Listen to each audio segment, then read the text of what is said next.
My husband emptied our joint account for his mistress, thinking I'd be left with nothing. 24 hours later, his world collapsed when he discovered I owned Horizon Oil, the company that paid his salary all along. He never questioned why I kept my maiden name. I stared at my phone screen, the banking app showing a balance of $212.47 where $897,000 had been just yesterday. Dylan's message still illuminated my screen. I need space, going away with Alexa for a while. 6 years of marriage reduced to 13 words and a decimated bank account. Before we jump back in, tell us where you're tuning in from, and if this story touches you, make sure you're subscribed, because tomorrow I've saved something extra special for you. What he didn't know, what he never bothered to discover, was that the Morgan Energy executive he reported to every day wasn't just a woman with the same last name as mine. She was me. The irony wasn't lost on me as I sat in my private office on the 43rd floor of the Houston high-rise, the sprawling Texas oil fields visible through floor-to-ceiling windows. For years, I'd played the role of Rita Morgan, supportive, wife to Dylan Parker, the ambitious but ultimately mid-level executive.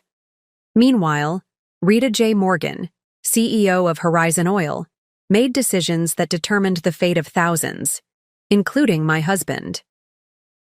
I remember the moment we met, 6 years ago, at the industry charity gala. Dylan had approached me with that confident smile, introduced himself as an up-and-coming energy sector analyst.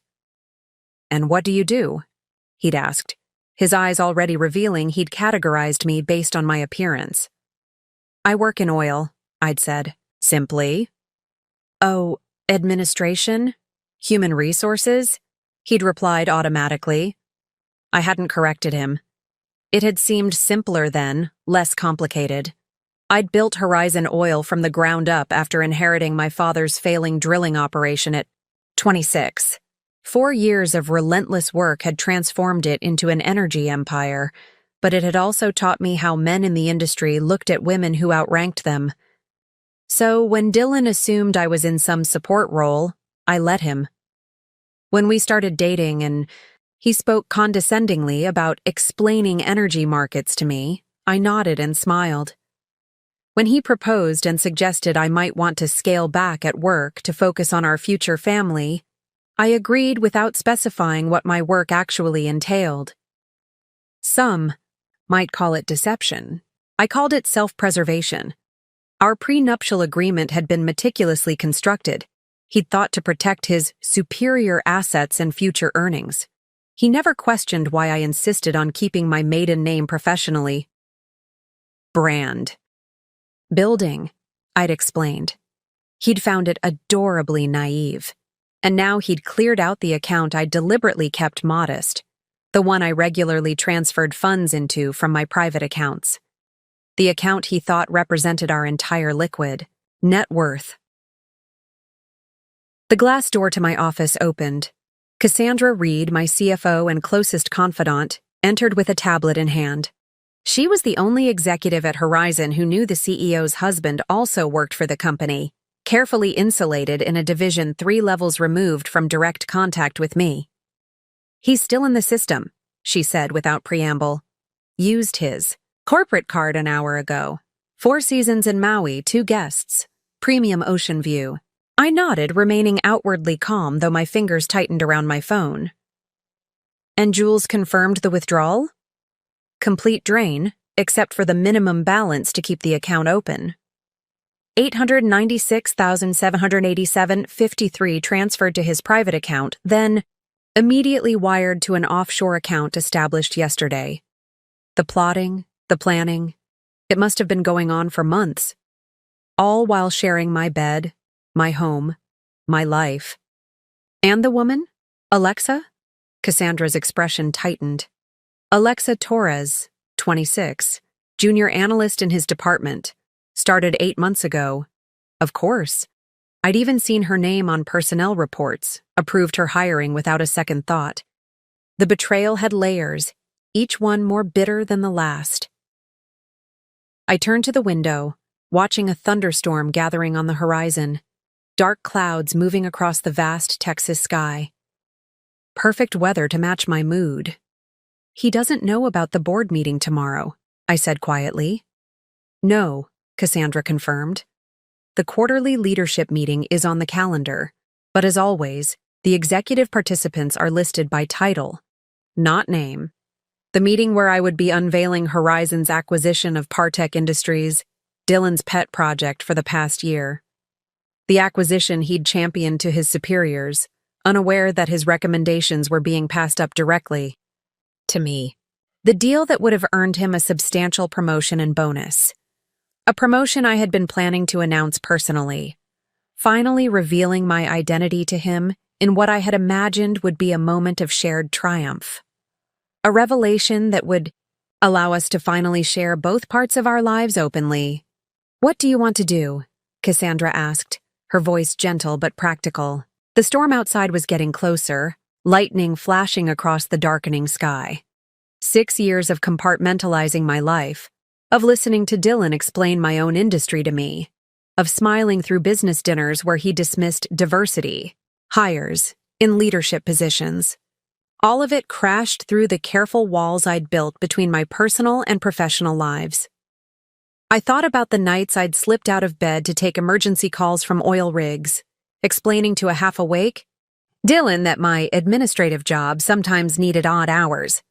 The vacations interrupted because of friend emergencies that were actually international acquisition negotiations. The condescending way he'd pat my hand when I expressed opinions about energy policy, assuring me that these matters were complicated, all while I was steering a multi-billion-dollar company through the most volatile energy market in decades. I'd maintain the charade partly out of a desire for normalcy, for a relationship untainted by wealth and power dynamics. But I'd also known, deep down, that Dylan had shown me exactly who he was from the beginning. He'd never seen me. He'd seen the version of me that fit his worldview, and now he'd proven just how limited that vision really was. Rita? Cassandra prompted. I turned from the window, my decision crystallizing with the clarity that had built my empire. Cancel his corporate cards, freeze his company email and access credentials, have security ready at all locations. My voice was calm, measured, the voice that had closed billion-dollar deals and outmaneuvered industry giants. And prepare a special presentation for tomorrow's board meeting. We're making some changes to the Partech acquisition strategy. Cassandra nodded, already tapping notes into her tablet. And Jules? I added. Have her gather the documentation? On the joint account withdrawal. Every detail. Then contact my personal attorney. Lightning flashed again, closer now, illuminating my reflection in the window. CEO, energy mogul, betrayed wife. For 6 years, I'd allowed Dylan to believe he was married to a shadow of who I really was. Tomorrow, the full reality would dawn on him with the harsh clarity of the Texas sun. He'd emptied our account, thinking he was leaving me with nothing. He had no idea that I was about to return the favor. We've all experienced that moment when someone shows you exactly who they are, when the mask slips and you see the truth you've been avoiding. Perhaps you've felt that stomach-dropping sensation of betrayal, the cold realization that someone you trusted has been living a double life. But what happens when you're the one with the secret identity? If you're new to my channel, welcome. I share these stories not just for entertainment, but because there's power in witnessing the moment when underestimation meets reality. That satisfying instant when someone who thought they were clever discovers they weren't seeing the full picture. For those who've been following along, you know I don't believe in simple revenge tales. This isn't about getting even. It's about reclaiming your power when someone tries to take it from you. Before we dive deeper into this journey, take a moment to hit that subscribe button below. It's completely free, supports the channel, and ensures you never miss another story of justice served with a side of poetic timing. Let's return to that moment in my Houston high-rise, when I realized my husband hadn't just betrayed our marriage. He'd underestimated the woman he claimed to know better than anyone else, a mistake that would cost him everything he thought he was clever enough to steal. Preparing and narrating this story took us a lot of time, so if you are enjoying it, subscribe to our channel. It means a lot to us. Now back to the story. What do you do when someone takes what they believe is everything you have? When they empty an account thinking they've left you destitute? When they run off to paradise with your money and someone half your age? If you're me, you take a deep breath. You straighten your designer jacket. And you prepare to remind them exactly who they're dealing with. Because sometimes the most dangerous person isn't the one planning a betrayal. It's the one they never truly saw in the first place. The Texas oil industry operates on unspoken rules, as old as the first wells that punctured the state's vast plains. It's a world of weathered men in custom suits, of quiet deals made over bourbon, of legacies passed from father to son, rarely to daughter. The gleaming Houston skyline, built on crude and ambition, houses the headquarters of empires that power the world while operating by their own internal laws of hierarchy and respect. My life existed in perfect compartmentalization. By day, the 43rd floor of Morgan Tower belonged to Rita J. Morgan, the calculating CEO who had transformed her father's failing operation into Horizon Oil, now the third largest independent energy company in North America.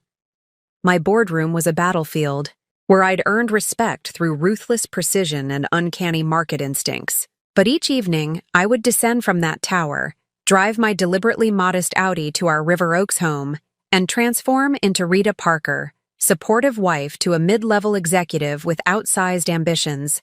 I'd listen to Dylan explain industry, movements I'd orchestrated, nodding as he simplified concepts I'd pioneered. Our home reflected this duality perfectly. Dylan had insisted on the River Oaks address, prestigious enough to impress his colleagues, but within reach for a couple he believed was living primarily on his income. The decorating choices were all his: masculine leather furniture, a dedicated whiskey room where he entertained his work friends, walls decorated with photos of his college rowing team and industry awards.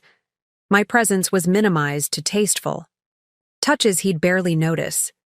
First edition books hidden in plain sight, art pieces by women whose significance he never researched, and a small study he rarely entered where I kept my hobby paperwork. He called it my little project room, with the indulgent affection of someone humoring a child. What he never realized was that I'd designed the house with two completely separate internet networks, a voice-activated security system only I could control, and a panic room disguised as a linen closet. Just as he never questioned why I insisted on managing our modest investments myself. In the energy sector, power is measured in barrels, access, and information. The right drilling rights, the right political connections, the right technological innovations, each a currency more valuable than money. The mostly male executive ranks operated on a mixture of merit, connections, and confidence, the latter often substituting for the former. Dylan had been given opportunities because he looked the part. Tall, handsome, with the easy confidence of a man who'd never questioned his right to be in the room. He worked hard, certainly, but his career had benefited from an invisible escalator that seemed to carry men like him upward with minimal effort. I, meanwhile, had built Horizon through strategy and stealth. When I inherited my father's company, most of the board had expected me to sell immediately. Instead, I'd mastered every aspect of the business, from geological assessments to international finance. I'd made myself indispensable by being better prepared than anyone else in any room, and I'd learned quickly to operate behind the Morgan name rather than my face. Video conferences were technically challenging, allowing my ideas to be judged on merit rather than gender. Key negotiations happened through carefully chosen male representatives when necessary, with me as the unseen puppet master. The irony wasn't lost on me that I'd applied the same strategy to my marriage. Our social circle straddled both worlds while keeping them separate. Country club memberships, charity galas, industry events. I navigated them all with practiced ease. The wives of Dylan's colleagues knew me as the supportive spouse who organized dinner parties and remembered their children's names. They never connected me to the mysterious Rita J. Morgan, whose name occasionally appeared in industry publications, whose company's decisions affected their husbands' careers. The rare times someone made the connection, I'd laugh it off as a coincidence. Morgan's a common name, I'd say. I wish I had her bank account. Meanwhile, my executive team knew me as a private person who kept her personal life separate from business. Cassandra was the exception, my Harvard Business School roommate who'd been with me since the beginning. She understood why I'd chosen this peculiar double life, even if she didn't fully approve. What Dylan never saw was the network I'd built around us. Jules Parker, no relation despite the shared surname, ran my personal financial operations with military precision. Cole Wright, my chief security officer, ensured that Horizon's digital and physical assets remained protected, including keeping a discreet eye on key executives like my husband, and Archie Donovan, my silver-haired attorney, who'd worked with my father before me, had structured both my corporate holdings and my personal life with labyrinthine care. The prenuptial agreement Dylan thought protected his assets had actually been designed by Archie to shield my empire while appearing standard to Dylan's less experienced lawyer. The world I'd built was one of mirrors and carefully managed perceptions. I'd created a life where I could experience what I craved most, being valued for myself rather than my wealth or power, while protecting the company I'd sacrificed everything to build. Until Dylan shattered that careful construction with a single bank transfer and 13 callous words. Dylan Parker had always been handsome in that effortless way that opened doors. 6'2" with salt and pepper hair that had started graying prematurely in his 20s, giving him an air of distinction beyond his years. His confidence wasn't just a personality trait. It was a carefully cultivated resource, deployed strategically in boardrooms and bedrooms alike. I'd watched him for 6 years, studying the subtle shift in his smile when addressing superiors versus subordinates. The way he'd lower his voice slightly when issuing directives, raise it when seeking approval. He played the corporate game with the precision of someone who'd spent his life preparing for it. "You can't teach presence," he'd once told me while adjusting his tie before a dinner party. "Either you have it or you don't." His reflection had caught mine in the mirror, his expression softening with that particular blend of affection and condescension he reserved for me. "Like you, honey. You have a way of making people comfortable. It's why you're so good with my colleagues' wives." What he meant, of course, was that I knew my place, that I understood the role of corporate spouse, supportive, decorative, unthreatening. The perfect backdrop against which ambitious men could shine. The first time I saw that look, I should have ended things. Instead, I became curious. How deep did his assumptions run? Was this a man capable of seeing beyond his own preconceptions? Or was he, like so many I'd encountered in business, content with the comfortable fiction that women existed primarily to facilitate men's ambitions? It became an experiment of sorts, one that extended from our first date to our marriage. I never lied about my career. I did indeed work in oil. I simply allowed him to fill in the blanks with his assumptions. And those assumptions revealed more about Dylan than any direct question could have. When I mentioned market fluctuations affecting my work, he explained basic economics to me. When I discussed drilling innovations, he simplified the technology as if speaking to a child. When I mentioned office politics, he offered patronizing advice on not getting involved in the big decisions. 6 years of testing, and he had failed consistently, spectacular in his inability to see beyond the narrow role he'd assigned me. Yet there had been moments, flashes of the man I'd hoped he might be. The night he found me reading an industry analysis at 2 a.m. and quietly brought me tea instead of questioning my interest. The afternoon he defended a female colleague being talked over in a meeting. Small glimpses of potential awareness that kept me holding on, hoping that eventually he might truly see me. That hope had died gradually, then suddenly, like the bankruptcy curve he'd once mansplained to me. "Companies don't fail overnight, honey," he'd lectured, sketching a graph on a napkin during dinner. They deteriorate slowly, then collapse all at once. That's why most people never see it coming. The irony wasn't lost on me now. Across from my CEO desk sat Cassandra Reed, the antithesis of Dylan in every meaningful way. Where he assumed, she questioned. Where he projected, she observed. As Horizon Oil's CFO, her financial acumen was legendary in the industry, but it was her emotional intelligence that had made her my most trusted ally. "Are you sure you want to go through with this?" she asked, her voice calibrated to professional concern with just enough personal warmth. "There are less dramatic ways to handle the situation." I appreciated that she didn't try to soften the betrayal or offer platitudes. Cassandra dealt in realities, not comforting fictions. "He stole almost $900,000 from our joint account, Cass," I replied, tapping my pen against the quarterly report on my desk. "He's in Maui with a woman 13 years his junior, spending money he thinks is mine, having emptied what he believes are my life savings. What would you suggest as an appropriate response?" She arched a perfect eyebrow.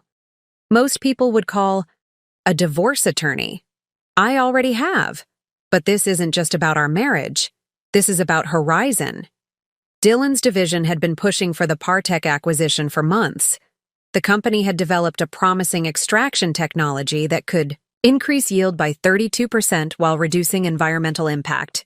A rare combination in our industry. On paper, it was exactly the type of investment Horizon should make.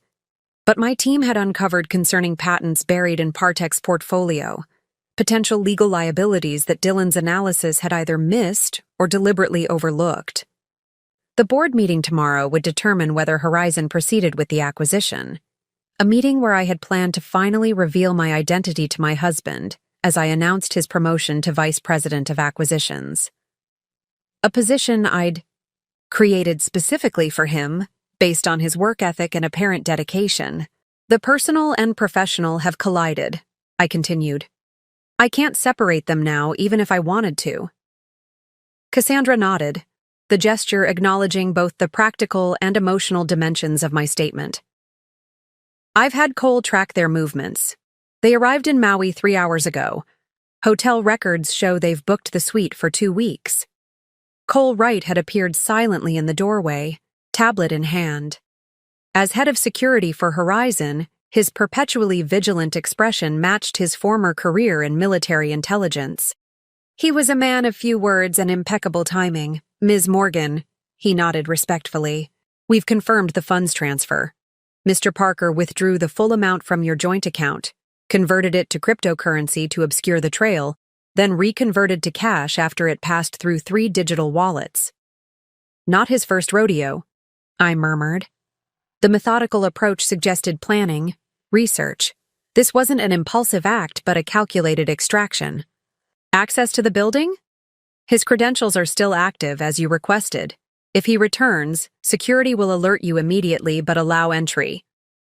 I nodded, turning to the rain-streaked windows overlooking Houston's energy corridor. Dozens of gleaming towers housing companies that competed, collaborated, and collided in the elaborate dance of the oil industry. Somewhere in one of those buildings, decisions were being made about Partech, about Horizon, about the future of energy extraction and distribution.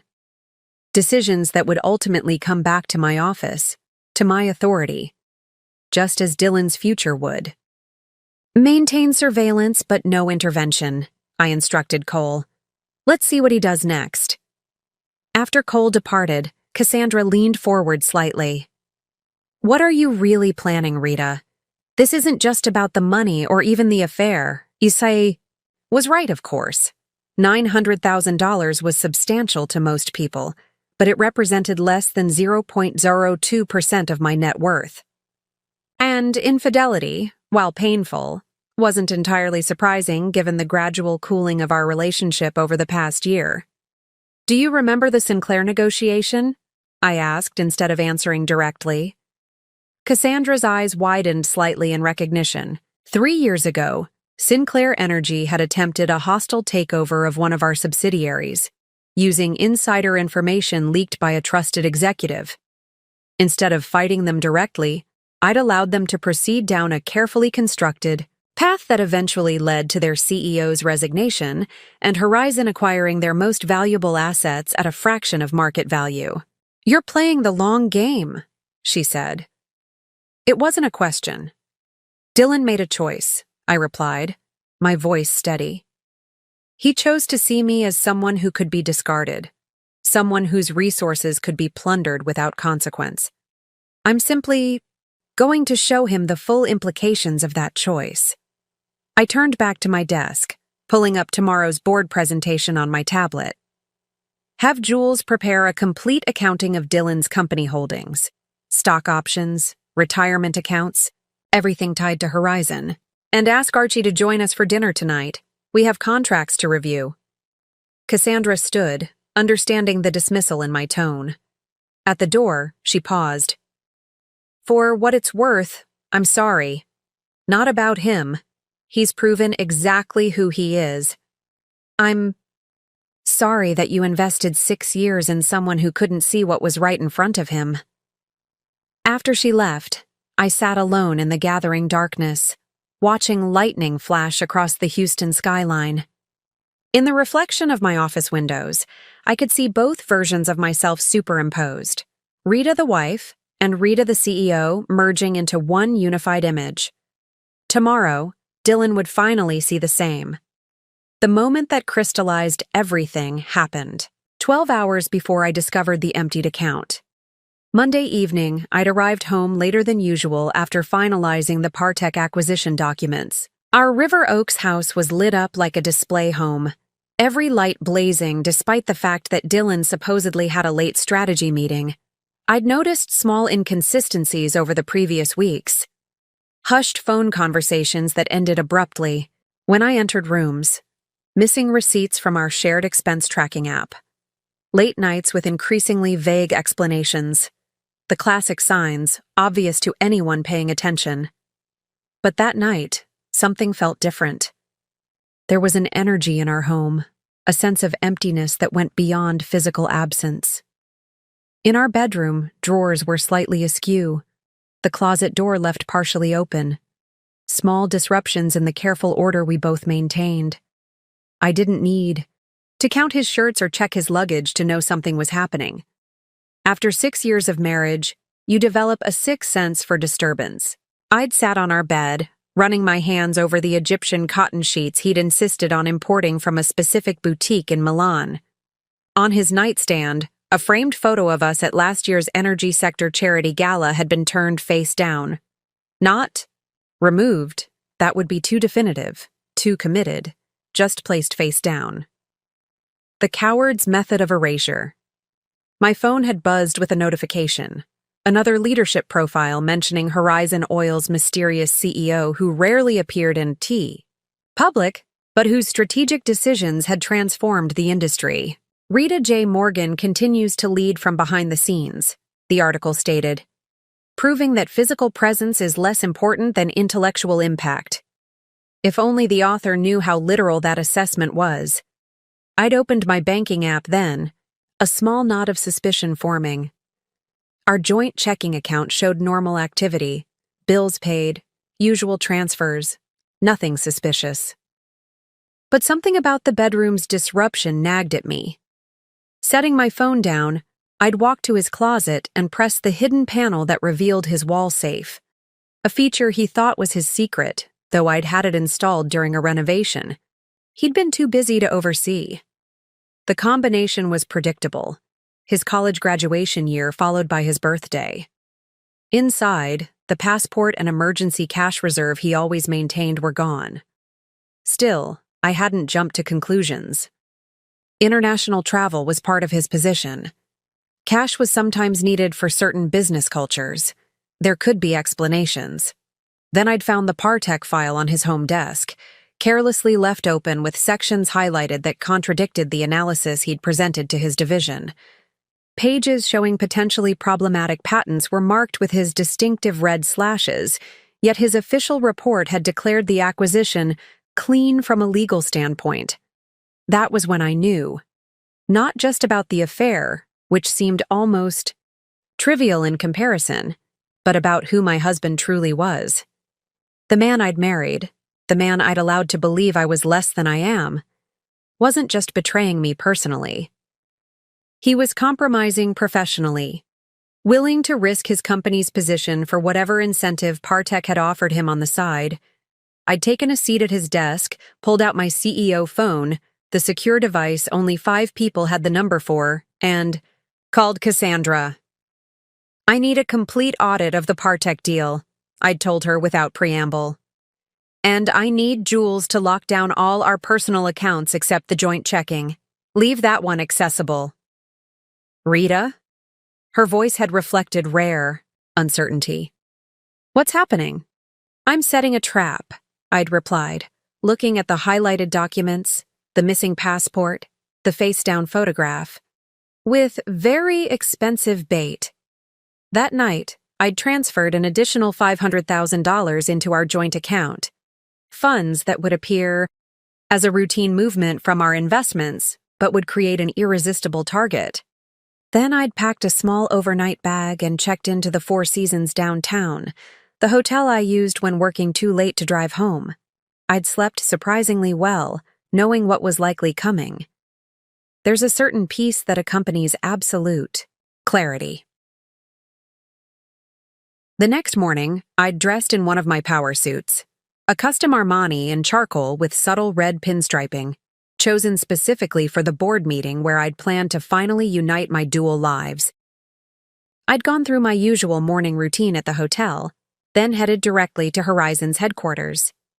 The storm outside matched my mood, dark clouds releasing the occasional warning rumble, but holding their full fury in reserve. Just as I was by the time I reached my office, the alert from my banking app had already appeared. $896, $787.53 transferred out. The bait taken, the trap sprung. Dylan's message had come 30 minutes later. "I need space. Going away with Alexa for a while." 13 words that revealed everything about our 6 years together.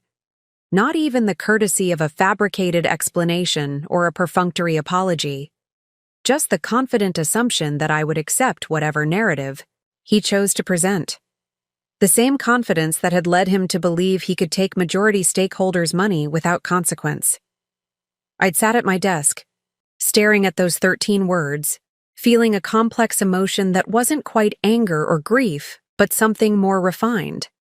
A blend of vindication and resolve. I'd known, on some level, that this moment would come eventually. Had perhaps even engineered it, creating the perfect conditions to reveal a truth I'd suspected from the beginning. That Dylan hadn't married me. He'd married the idea of me, the supportive wife, the pleasant companion, the unchallenging partner, who would never outshine him. He'd married the mask, not the woman behind it. And now he was about to meet the woman he'd never truly known. The storm finally broke as I set my phone down.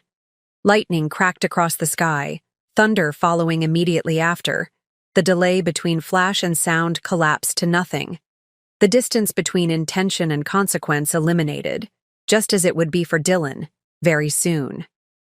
"Rita," Cassandra's voice came through the intercom. "The board members are beginning to arrive for the meeting, and we've just received confirmation. Partech's representatives are here as well." "Thank you, Cassandra," I replied, rising from my desk and smoothing my suit jacket. "Please tell Archie to proceed with the financial lockdown measures we discussed, and have Cole prepare the presentation materials I sent him this morning." For a moment, I caught my reflection in the rain-streaked windows of my office. I looked exactly like what I was, a CEO preparing to make a decisive business move. Nothing in my appearance suggested a woman who had just been betrayed by her husband. Nothing revealed the personal dimension of what was about to unfold, which was precisely the point. As I gathered my materials and headed toward the boardroom, my phone buzzed with an update from the private investigator I'd had following Dylan for the past month. Attached was a photo of my husband and Alexa Torres toasting with champagne on a private balcony overlooking the Pacific. her hand displaying a diamond ring that explained the unusual withdrawal from a secondary account he'd made last week, an engagement ring purchased while still married to me. The final confirmation I needed. The doors to the boardroom loomed ahead. Behind them, the 12 people who would witness the first public merging of Rita Parker and Rita J. Morgan. 12 people who would see Dylan's professional world collapse simultaneously with his personal deception. I paused, took a steadying breath, and pushed the doors open. Dylan Parker hadn't always been the man who would empty a joint account and flee to Maui with his mistress. 6 years ago, when we first met at the industry charity gala, he'd been charming, attentive, and seemingly genuine. His ambition was obvious but not yet toxic, his confidence appealing rather than arrogant. I remember watching him from across the room before he approached me. He moved with the easy grace of someone who felt entitled to occupy any space. Men deferred to him slightly, women tracked his movements. Not because of exceptional looks or wealth, but because he projected certainty in a world of hesitation. "You don't belong here," were his first words to me, accompanied by a smile that softened what might have sounded like an insult. "Excuse me?" I'd replied, genuinely caught off guard. "Everyone else is networking," he explained, nodding toward I. The clusters of industry executives exchanging business cards and rehearsed pitches. "You're actually looking at the art." He was right. I'd been examining a painting donated by a local artist for the charity auction, an abstract representation of an oil field at sunset. "It's beautiful," I'd said, though the artist took some creative liberties with the environmental impact. He'd laughed then, a genuine sound that reached his eyes. "Dylan Parker," he introduced himself. "Mid-level executive at Horizon Oil. Not quite important enough to be invited, but ambitious enough to buy a ticket anyway." The irony of him working for my company without knowing who I was had amused me. It seemed like fate, or at least an interesting coincidence worth exploring. "Rita Morgan," I'd replied, using my maiden name automatically. "I work in oil too." What had followed was a pleasant conversation about the industry, during which Dylan had indeed made assumptions about my role, but had also listened attentively to my observations. He'd asked for my number before leaving to work the room, and I'd given it, curious about where this might lead. Our courtship had unfolded with traditional efficiency. Dinners at restaurants impressive enough to demonstrate his taste, but not so expensive they'd strain his apparent budget. Weekend getaways carefully calculated to be romantic, yet fiscally responsible. A lifestyle designed to impress without revealing any insecurity about resources. The first significant crack had appeared 6 months in, during a dinner with his friends, other mid-level executives and their partners. One of the women had mentioned reading an article about Horizon's innovative approach to sustainability. "It's remarkable what Rita J. Morgan has accomplished with that company," she'd said. "Taking her father's outdated operation and transforming it into an industry leader in both profitability and environmental standards." Dylan had smiled tightly. "Morgan's just the figurehead. Everyone knows the real decisions come from her executive team, mostly men who've been in the industry for decades. She's smart enough to take their advice and stay out of the way." The table had murmured general agreement, except for one man who'd frowned slightly. "I don't know. I worked on a project with her team last year. Never met her directly, but the strategic decisions had a consistency that suggested a single visionary rather than committee thinking." "Trust me," Dylan had replied with that particular tone he used when brooking no disagreement. "No woman builds that kind of operation independently. She inherited the company and the executives who run it." I'd said nothing, sipping my wine and noting how quickly he dismissed accomplished women even when he had no direct knowledge. It should have been my warning sign. Instead, I'd seen it as a challenge. The pattern continued and intensified after our marriage. Dylan's charm remained, in place for social situations, client meetings, and whenever he needed something from someone. But in private, his dismissiveness toward women in leadership positions became more pronounced. "It's not sexism," he'd explain when I questioned this tendency. "It's reality. The oil industry requires a certain mentality, a certain approach that's fundamentally masculine. There are exceptions, of course, but they're rare." Meanwhile, his ambition curdled into something darker. Each promotion came with increased expectations for our lifestyle: a larger house, more exclusive memberships, higher-end vehicles. Status symbols became necessities rather than luxuries. I watched the transformation with a scientist's detachment, curious how far it would go, how completely the promising man I'd met would be consumed by his own narrowing perspective. The Partek situation had revealed the final evolution. Dylan had been assigned to lead the assessment team, a significant responsibility that could position him for the VP role he coveted. Initial reports had been thorough and promising. Partek's extraction technology could revolutionize Horizon's efficiency while reducing environmental impact. But then something had changed. His enthusiasm for the deal intensified beyond the data's support. He began dismissing concerns raised by his team members. The legal review he submitted glossed over potential patent issues that should have raised red flags. A week before the board meeting, I'd had Cole quietly investigate. The results were illuminating. 3 private meetings between Dylan and Partek's CEO at a discreet cigar bar in the warehouse district, a wire transfer of $50,000 to a newly established offshore account, 2 calls with a luxury real estate agent in Aspen about properties far beyond a Horizon executive's salary range. My husband had graduated from dismissing women to dismissing ethics. The affair with Alexa Torres had started around the same time as the Partek negotiations intensified. Security footage showed them leaving the office together, their professional distance carefully maintained until they reached her apartment building. Credit card statements revealed dinners at restaurants deliberately far from our usual haunts, hotel charges disguised as conference accommodations. Their relationship wasn't the cause of Dylan's moral compromise. It was a symptom. Both represented his belief that he deserved more than he had, regardless of who got hurt in the process. The most revealing moment had come just 3 days ago, during what would be our last dinner together. I'd intentionally mentioned concerns about our finances, testing whether he would reveal any of his plans. "I'm a little worried about our savings," I'd said casually. "The market's been volatile lately." He'd reached across the table, patting my hand with patronizing affection. "Don't worry your pretty head about that, honey. I've got everything under control. In fact, I'm working on something that's going to change everything for us. Just trust me." There it was, the perfect opportunity to come clean, to treat me as a partner rather than a possession. Instead, he'd offered condescension paired with the lie of omission. That was when I'd decided to let the trap spring shut, to stop observing the experiment and start acting on its results. As I prepared to enter the boardroom, I thought about the man Dylan had become. Not a monster, which would have been simpler.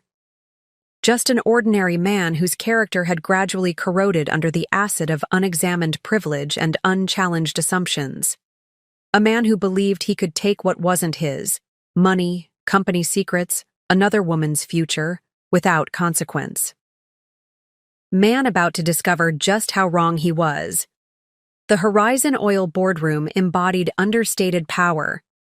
20 feet of polished black walnut table surrounded by ergonomic leather chairs, floor-to-ceiling windows showcasing Houston's skyline, and discreet technology that appeared only when needed. The room was designed to focus attention on the people within it, rather than its own opulence.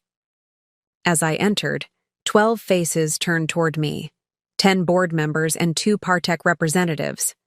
Cassandra was already seated at her customary position near the head of the table, tablet ready, expression neutral save for the slight arch of her eyebrow that acknowledged our shared understanding of what was about to unfold. "Good morning," I greeted them, moving to the CEO's position at the head of the table. "Thank you for accommodating the earlier start time." Most of the board members had worked with me for years, though our interactions typically happened via secure video conference or through carefully orchestrated in-person meetings, where my identity remained shielded from anyone outside our inner circle. Today would be different. Before we begin, I continued, I'd like to introduce our guests from Partech Industries, Victor Reed, CEO, and Alexa Torres, Junior Analyst. I kept my gaze steady as I said Alexa's name, watching her face for any reaction. She was younger than I'd expected, probably mid-20s with the polished appearance of someone who spent considerable time on self-presentation. Her expression flickered briefly with confusion at my direct acknowledgement, then settled back into professional neutrality. She didn't recognize me. We'd never met formally, despite her affair with my husband. The magnitude of Dylan's compartmentalization was almost impressive. Ms. Morgan, Victor Reed nodded respectfully. It's an honor to finally meet you in person. Your reputation precedes you? As does yours, Mr. Reed, I replied, my tone pleasant but giving nothing away. I've reviewed your technology proposals with great interest. The meeting began with standard procedure, quarterly reports, market projections, operational updates delivered by various executives. I guided the discussion with practiced efficiency, demonstrating the leadership style that had built Horizon into an industry powerhouse. Each minute that passed revealed more of my hidden strength to the Partech representatives. The decisive authority in my directives. The comprehensive understanding of complex technical issues. The sharp questions that cut straight to the heart of financial projections. This wasn't the performance of someone who had inherited power.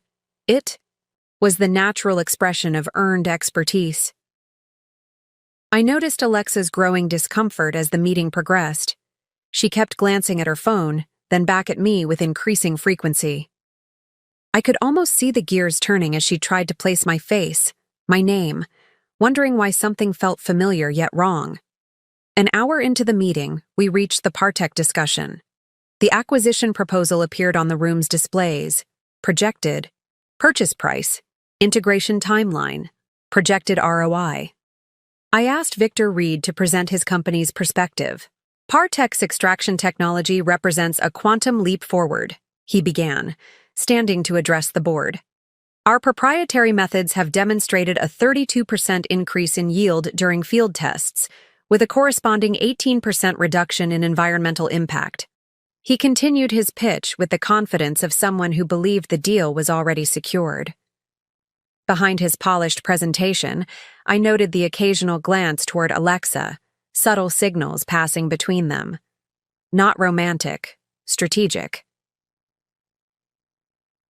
After he finished, I smiled pleasantly. Very impressive, Mr. Reed. I have just a few questions before we proceed.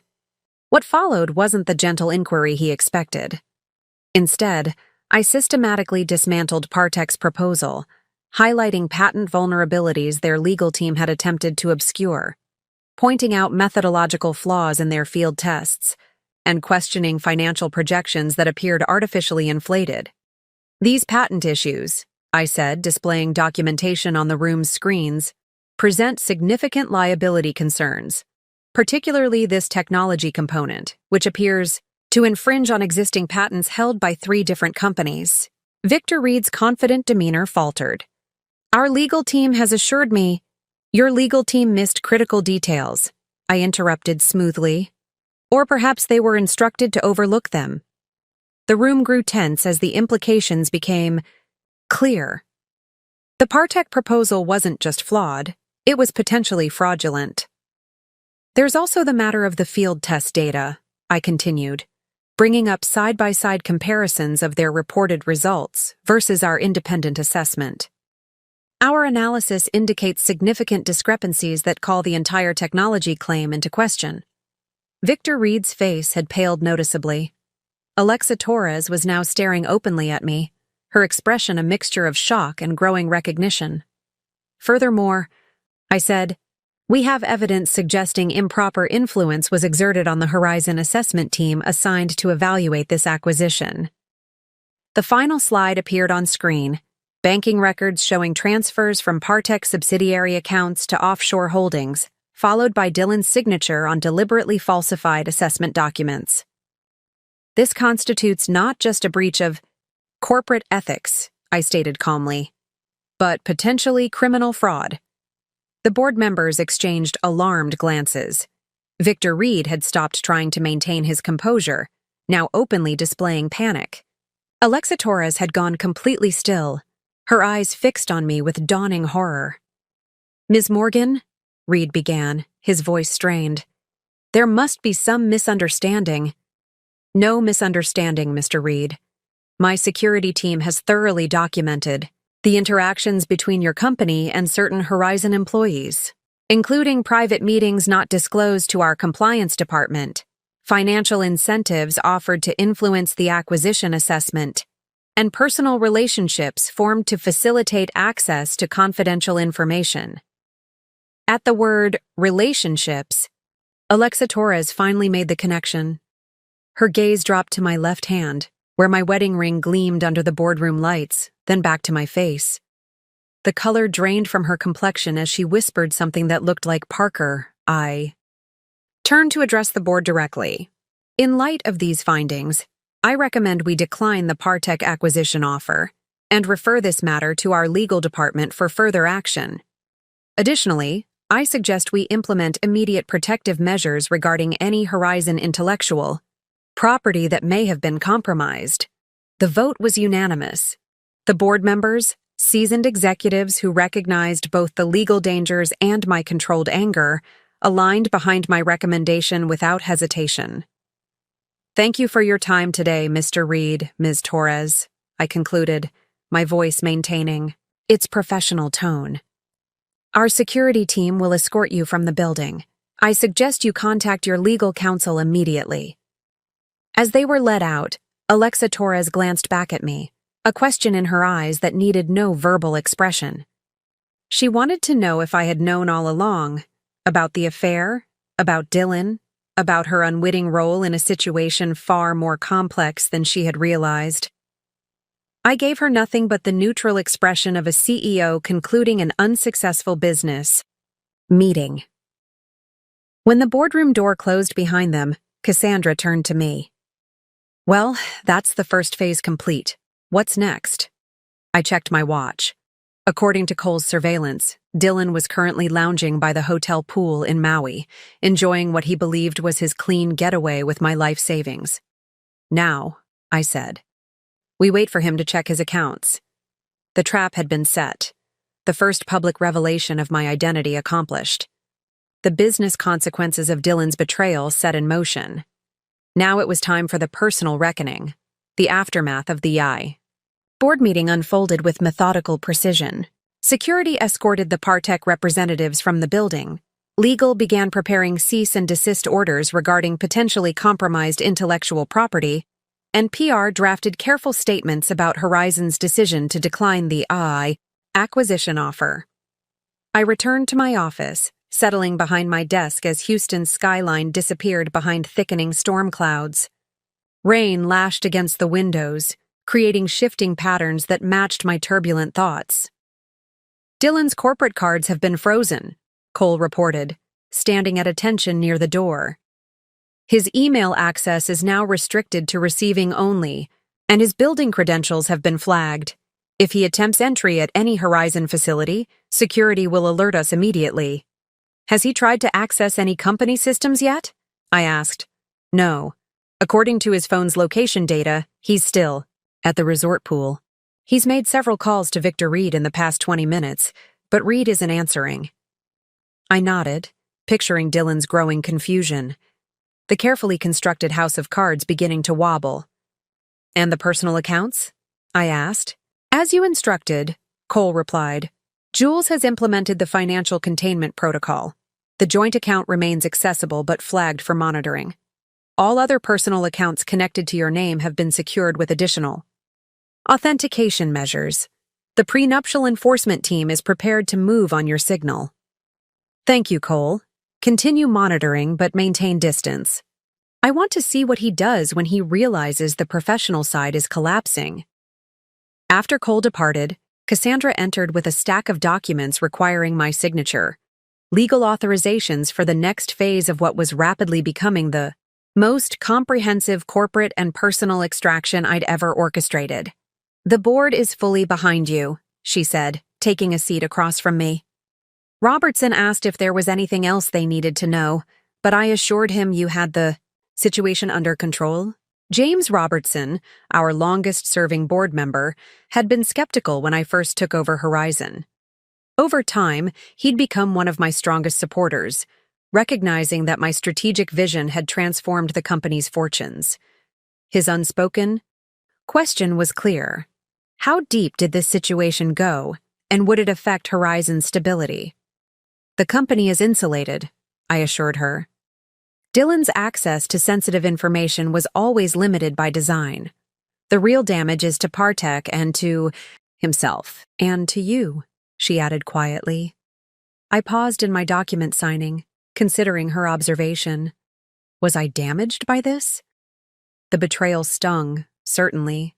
The casual cruelty of emptying our joint account reflected a fundamental disrespect that couldn't be overlooked.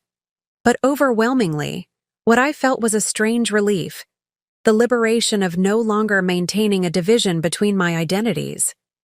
"I'm fine, Cassandra," I said, resuming my signatures. "Better than I've been in years, actually." My phone buzzed, a message from Jules, who was monitoring the financial movements. "He's checking the accounts," the text read. "Just attempted access to your private banking portal. Authentication measures blocked him." Moments later, my phone rang with Dylan's familiar tone. I let it go to voicemail, curious what approach he would take.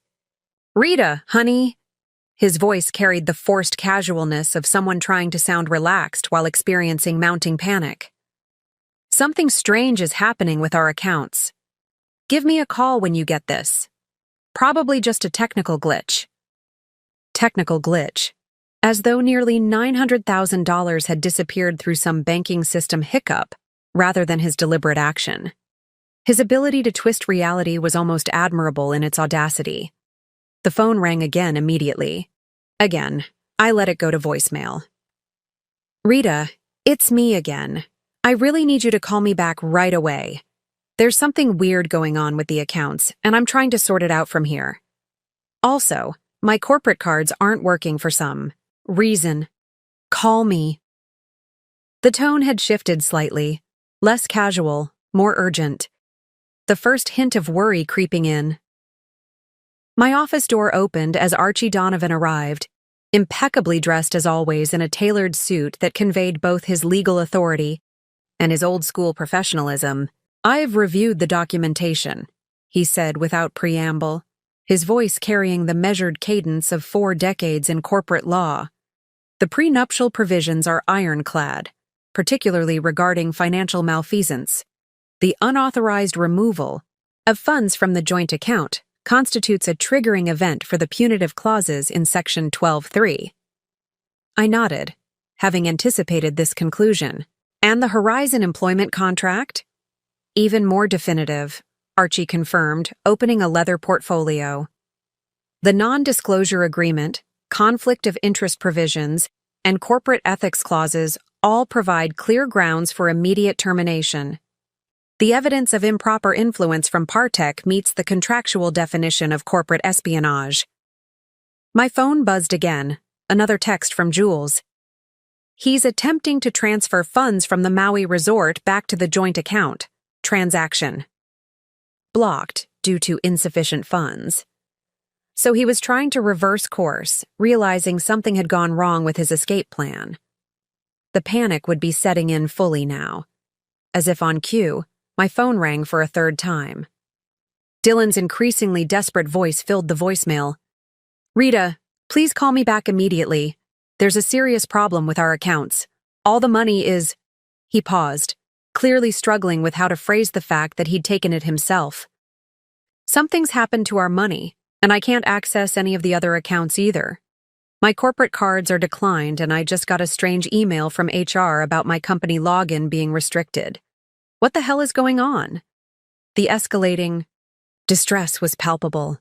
3 calls in 15 minutes, each more frantic than the last. The fourth call came as Archie was reviewing the legal steps for the divorce proceedings. This time, I decided to answer. "Hello, Dylan." "Rita." Thank God. Relief flooded his voice. "Something crazy is happening. The joint account is empty, and I can't access any of our other accounts. And now something's going on with my position at Horizon. My cards are declined, my email is restricted, and I just got a call from Victor Reed saying there was some kind of disaster at the Partech meeting. What's happening?" I let the silence stretch for several seconds, savoring the moment of transition from his panic to the dawning realization that would soon follow. "Tell me, Dylan," I said finally, my voice deliberately calm. "How's Maui? And how's Alexa enjoying that new engagement ring?" The shocked silence on the other end of the line was exquisite. What are you talking about?" he stammered. The practiced confidence completely evaporated. "The engagement ring you purchased last week? The one you gave to Alexa, Torres, your coworker, currently staying with you in the premium Ocean View suite at the Four Seasons Maui. The suite you booked using funds withdrawn from our joint account yesterday." Another silence, followed by an attempt to regain control of the situation. "Rita, I can explain." "I'm sure you can," I interrupted smoothly. "You've always been very good at explanations, but perhaps you should save them for the Horizon Legal team. They'll be contacting you shortly regarding the termination of your employment and the criminal investigation into your involvement with Partech Industries." "Criminal investigation? What are you talking about? I haven't done anything wrong." The panic had returned, amplified by confusion. The offshore account containing the $50,000 bribe from Partech suggests otherwise, as does your falsified assessment of their patent situation. "How could you possibly know?" He stopped abruptly, finally confronting the reality that I knew far more than should have been possible. "By the way," I continued, "Ms. Torres has already left the resort. My security team observed her departing in a taxi approximately 20 minutes ago, shortly after the board meeting concluded." "Board meeting?" His voice had dropped to a whisper. "What board meeting?" Here it was, the moment of revelation I'd been building toward. The culmination of 6 years of compartmentalized identity. "The Horizon Oil Quarterly Board Meeting," I replied, "where we unanimously rejected the Partech acquisition after I presented evidence of corporate espionage and fraudulent technology. Claims. It was quite dramatic, actually. Ms. Torres seemed especially shocked when she finally realized who I was. The silence that followed contained multitudes: confusion, disbelief, dawning horror. I could almost see him connecting the disparate pieces of information, re-examining 6 years of memories through this new lens. "Rita," he finally managed, his voice barely audible. "What are you saying?" "I'm saying, Dylan, that you didn't just empty a joint account and betray your wife. You stole from and betrayed Rita J. Morgan, CEO of Horizon Oil, your employer and the woman who's been watching your ethical compromises and infidelity with increasing disappointment." The sound of him sitting down heavily came through the line, the weight of realization finally hitting home. "That's not possible," he whispered. You can't be." "But I am," I replied simply. "And I always have been." The silence on the phone stretched until I wondered if Dylan had disconnected. Finally, his voice returned, strained and barely recognizable. "How long?" he asked. "How long have you been this?" "I inherited Horizon Oil from my father 8 years ago," I replied evenly. 2 years before we met. I've been CEO the entire time we've known each other. But your name? You said you were Rita Morgan, not Rita J. Morgan. Morgan is my maiden name. I kept it professionally when we married. You never asked what the J stood for." I could hear his breathing change as he processed this information, mentally reviewing countless moments that would now appear in a completely different light.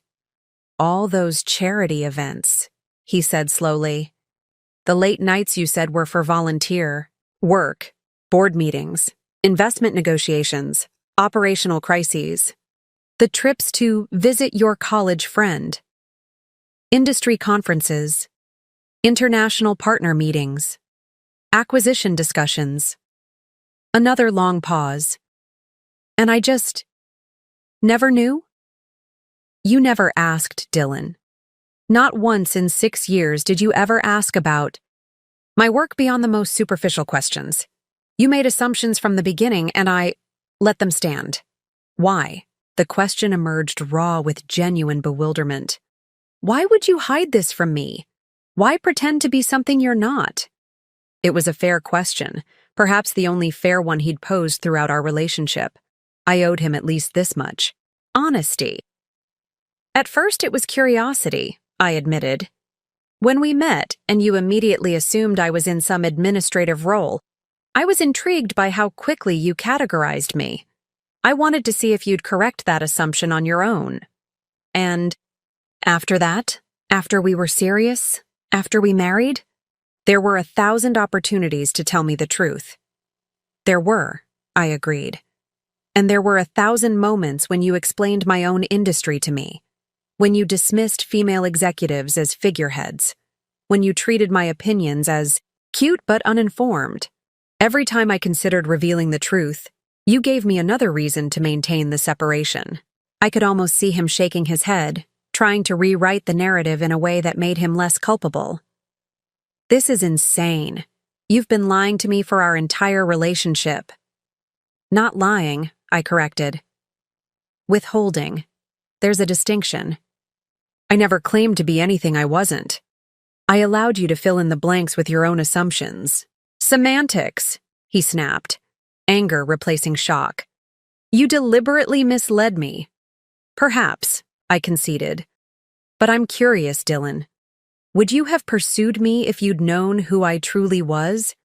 If you'd known I outranked you professionally, earned exponentially more, and would never need your financial support?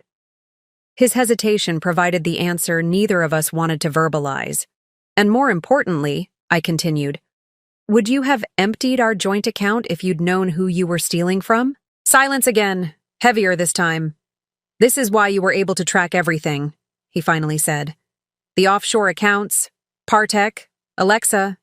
You had your security team following me. Yes, you've been spying on me. His indignation would have been comical under different circumstances.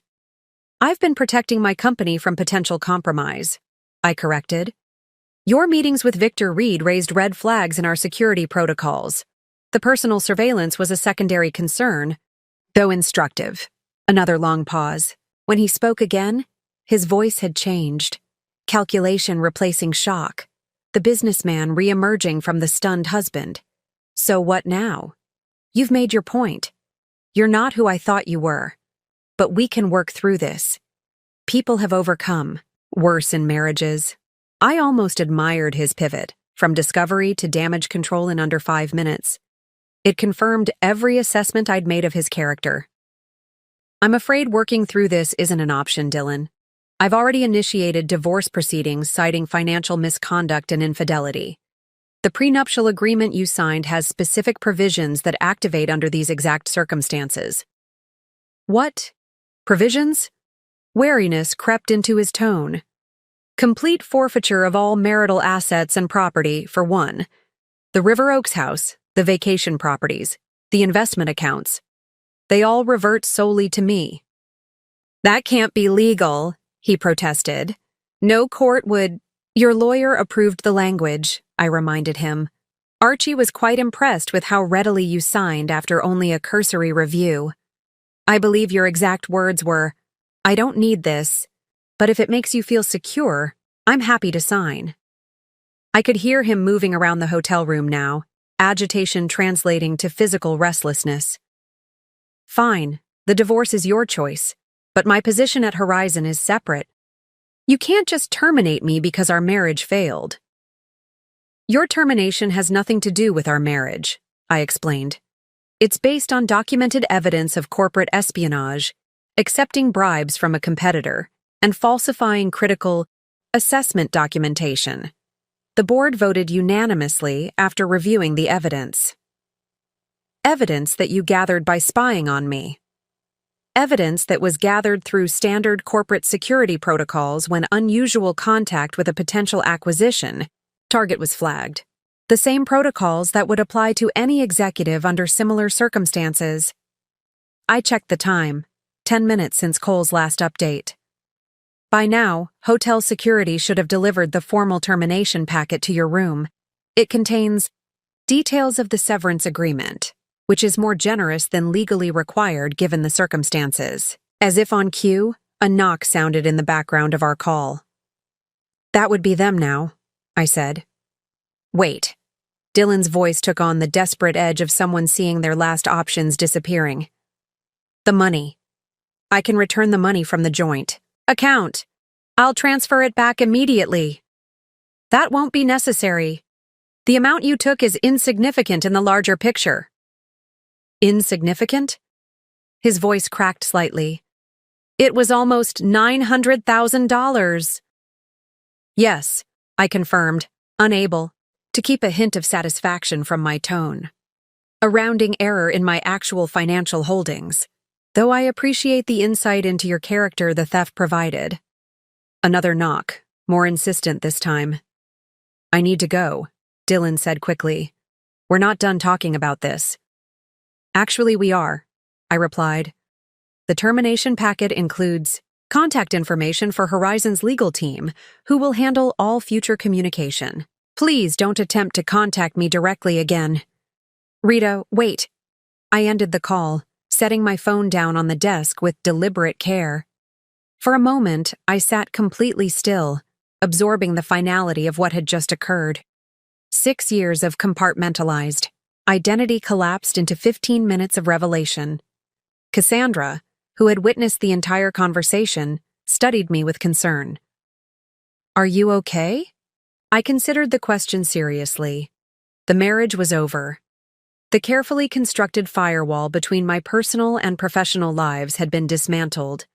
The man I'd chosen to share my life with had proven himself exactly what I'd feared. From the beginning, someone who valued me only for what he believed I was, not who I actually was. Yet alongside the grief and disappointment ran a powerful current of relief. The exhausting work of maintaining separate identities was finished. The energy I'd expended navigating Dylan's limitations could now be redirected elsewhere. I'm okay, I said, surprised to find it was true. Better than okay. I feel clarified. My phone lit up with a text from Cole. Package delivered. Subject received termination documents. Security monitoring maintained. Another text followed from Jules. Financial containment complete. All accounts secured. Prenuptial enforcement. Protocols active. And finally, a message from Archie. Divorce filing submitted. Judge Warren assigned to case. Expedited hearing granted due to circumstances. The machinery I'd set in motion was operating with perfect precision, dismantling Dylan's position as methodically as he'd attempted to dismantle our financial foundation. What will you do now? Cassandra asked quietly. I turned to the rain-streaked windows, watching lightning illuminate the Houston skyline. The storm was passing, the dark clouds beginning to thin at the edges. Now I run my company without distraction, I replied. I live in my house without performing a role. I reclaim the energy I've been dividing between two identities. I stood, smoothing my suit jacket with a sense of lightness I hadn't expected. And I never again allow someone else's limitations to define my possibilities. As if responding to my declaration, the sun broke through the clouds, sending a shaft of golden light across the Horizon oil building and into my office. The timing felt significant, not an ending, but an emergence. The phone rang again. Dylan, calling from a different number, desperate to regain control of a situation that had spiraled completely beyond his grasp. He declined the call without hesitation. The point of no return had been crossed long before today, perhaps the moment he'd dismissed me at that first meeting, perhaps when he'd first considered betraying both his marriage and his company, perhaps when I'd allowed the deception to continue past its natural conclusion. But in this moment, Declining his call felt like the first authentic choice I'd made in years. The choice to finally be fully, unapologetically myself. Rita J. Morgan, no longer divided. After declining Dylan's call, I made a decision that surprised even me. "Cassandra, please clear my schedule for the remainder of the day and tomorrow morning." She raised an eyebrow. In our 8 years working together, I'd never voluntarily stepped away during a crisis. "Are you sure? The Partech fallout will require—" "The team can handle the immediate response," I said with newfound certainty. "Legal knows the parameters, PR has the messaging approved, and operations is already implementing the security protocols. For the next 18 hours, I need space to process." She nodded, understanding the significance. "Where will you go? Not back to River Oaks, I assume." "No." The thought of returning to the house I'd shared with Dylan held no appeal. "I think it's time I visited the ranch." My father's ranch outside Houston had been my childhood home, the one place I'd never brought Dylan, claiming it was rented out after my father's death. In reality, I'd preserved it exactly as it had been, a sanctuary from both my corporate responsibilities and my marital performance. 30 minutes later, I was driving my rarely used personal vehicle, not the modest Audi that fit Rita Parker's persona, but the custom Range Rover that suited Rita J. Morgan's actual preferences, heading northwest on deserted back roads as rain clouds receded in my rearview mirror. The 2-hour drive provided much-needed solitude. No calls, no emails, no pretense, just the hum of the engine and the gradual transition from Houston's urban sprawl to the open spaces of Southeast Texas ranch country. As the familiar limestone entrance pillars appeared, marking the boundary of the Morgan property, I felt the careful compartmentalization of the past 6 years begin to dissolve. Here, I had never been anyone but myself. The main house sat on a gentle rise, a sprawling single-story ranch home built by my grandfather and expanded by my father. Solar. Panels and modern touches blended with traditional architecture, much like Horizon Oil itself, respecting tradition while embracing innovation. I parked in the circular drive and entered using the biometric lock my security team had installed after my father's passing. Inside, the house felt like a time capsule. Family photos lined the entryway, my parents' wedding, my childhood on. Horseback, my father teaching me to fish in the property's spring-fed lake. And there, prominently displayed in the living room, the photo my father had been most proud of. Me, at 26, standing beside him the day he officially made me his successor at Horizon. His health already failing, but his pride unmistakable as we stood before the company headquarters, the Morgan name gleaming on the building behind us. I ran my fingers across the frame, remembering his words that day. "Never let anyone tell you what you can or cannot be, Rita Jean. The world will try to put you in boxes. Your job is to build something so big they can't find a box to fit it."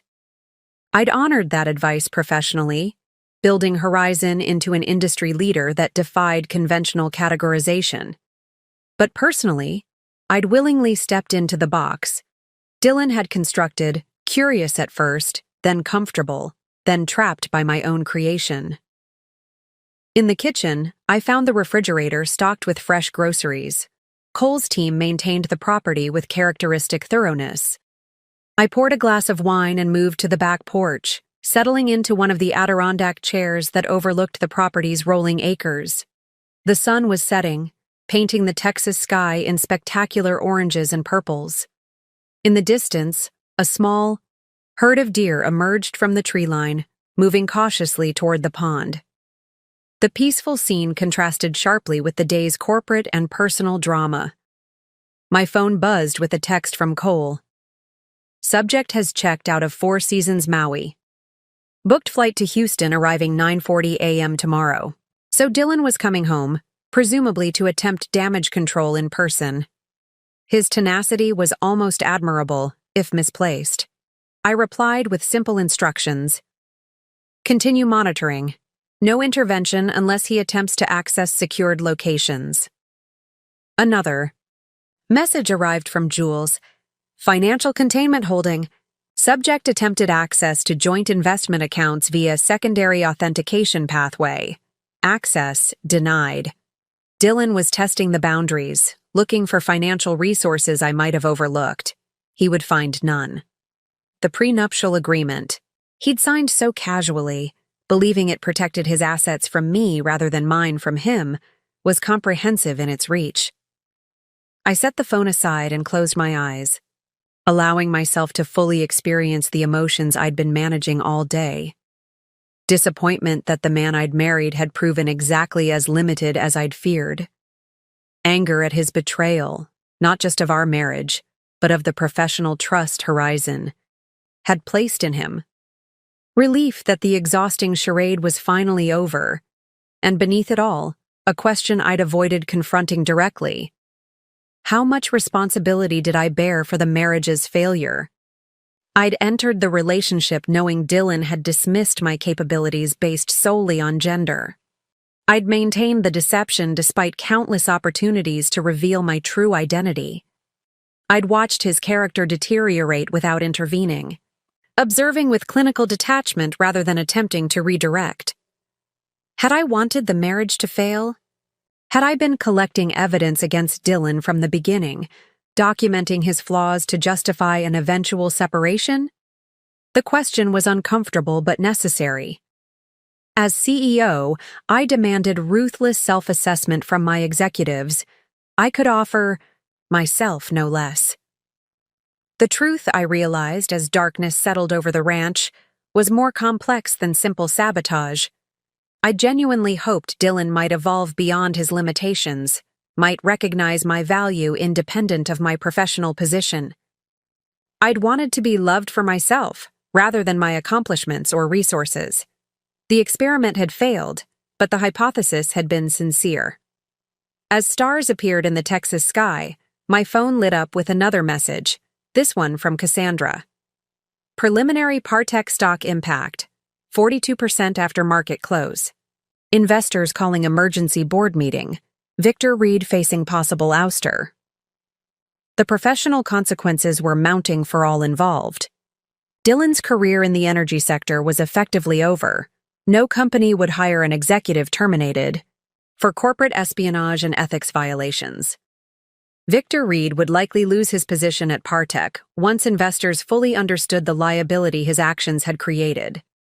And Alexa Torres, young, ambitious, caught in the crossfire of forces she'd only partially comprehended, would find her career trajectory permanently altered by association. Actions and consequences, choices and repercussions, the fundamental equations that governed both business and personal relationships. I finished my wine as full darkness enveloped the ranch, the only sounds the distant call of night birds and the gentle rustling of oak leaves in the evening breeze. Tomorrow would bring confrontation, legal proceedings, corporate adjustments. But tonight, in this space that had always been authentically mine, I allowed myself the luxury of reflection without performance. For the first time in 6 years, I was simply Rita. Not the CEO, not the wife, just the woman rediscovering the boundaries of her undivided self. I woke at dawn, the ranch house silent around me. After a lifetime in the energy industry, early rising was embedded in my circadian rhythm. I followed my father's old routine, coffee on the porch as the sun crested the eastern tree line, watching the property come alive with morning activity. By 7 a.m., I was showered and dressed in clothes kept at the ranch, not the corporate suits of Rita J. Morgan, CEO, nor the carefully understated attire of Rita Parker, supportive wife, but comfortable, quality pieces that reflected my actual preferences. The symbolic importance wasn't lost on me. New day, authentic self. My phone showed multiple updates from overnight. Cole. Subject landed at Houston International 30 minutes early. Currently in taxi headed toward River Oaks residence. Jules. Financial containment reinforced. All personal. Assets secured with additional authentication measures. Legal team standing by. Cassandra. Morning press coverage of Partech situation beginning. WSJ and Bloomberg running stories on failed acquisition attempt amid ethics concerns. Horizon. Stock up 2.8% in pre-market trading, and most significantly from Archie. Judge Warren granted emergency hearing for 2 p.m. today. Presence optional but recommended. Reed and Torres received preliminary injunctions regarding corporate espionage allegations. Dylan would arrive at our River Oaks home to find it inaccessible. Security codes changed, locks rekeyed overnight by Cole's efficient team. He would discover his credit cards deactivated, corporate accounts terminated, and personal accounts frozen pending the emergency hearing. It was time to coordinate the final phase. I initiated a secure conference call, bringing together the key players who had helped orchestrate this response. Good morning, I began as 4 faces appeared on my screen. Cassandra, Cole, Jules, and Archie, each in their respective locations, prepared for the day ahead. Status updates, please. Jules, start with financial. Jules Parker, my financial security specialist, appeared professionally composed despite the early hour. All containment measures holding. Subject attempted access to 3 separate accounts. Overnight, all blocked by security protocols. The prenuptial enforcement team has prepared complete documentation for today's hearing, including records of the unauthorized withdrawal and subsequent attempt to purchase real estate in the Torres woman's name. Real estate? This was new information. Yes, Jules confirmed. Our monitoring flagged an attempted wire transfer from one of the offshore accounts to a property management company in Aspen. Preliminary paperwork lists Alexa Torres as the intended owner of a $2.1 million condominium. So Dylan had been planning to set Alexa up in luxury accommodations, presumably a place they could retreat to together once the divorce was finalized. The discovery should have hurt, but instead it simply confirmed the correctness of my actions. Cole, security status. Cole Wright's expression remained professionally neutral. Subject arrived at River Oaks residence at 6:22 a.m. Attempted entry unsuccessful due to security modifications. After approximately 15 minutes, subject returned to vehicle and proceeded to Horizon headquarters. He was denied entry per protocol. Subject currently at St. Regis Hotel, checked in approximately 40 minutes ago. I nodded, picturing Dylan's mounting frustration. Has he attempted contact with anyone significant? Multiple calls to both Victor Reed and Alexa Torres. Neither responding. 3 attempts to reach James Robertson from the Horizon board. Robertson following instructions, not to engage directly. Thank you. Cassandra, corporate status? My CFO and closest ally looked tired but focused. Partech situation contained. Their stock opened down 47%, triggering trading circuit breakers. Our PR statement emphasizing Horizon's due diligence in identifying problematic patent issues is being received positively by the market. Our stock is currently up 3.2%. And internally? Your executive team has been briefed on the situation in appropriate detail. The official explanation is that Dylan Parker has been terminated for ethics violations related to the Partech assessment. Your marital connection is being handled, discreetly but not concealed. Perfect. Archie? The silver-haired attorney adjusted his glasses. The emergency hearing is fully prepared. Given the documentation we've assembled, financial misconduct, infidelity, and the attempted property purchase, I anticipate Judge Warren will enforce the prenuptial agreement's punitive clauses in full. Dylan will likely be represented by corporate counsel from Horizon's competitor, Atlas Energy. Atlas? That was interesting. They moved quickly. Opportunistic, Archie agreed. They're hoping to gain inside information about Horizon through Dylan. We've prepared appropriate confidentiality reminders that the judge will enforce. I considered this information, mentally assembling the pieces into a comprehensive picture. Dylan wasn't simply scrambling.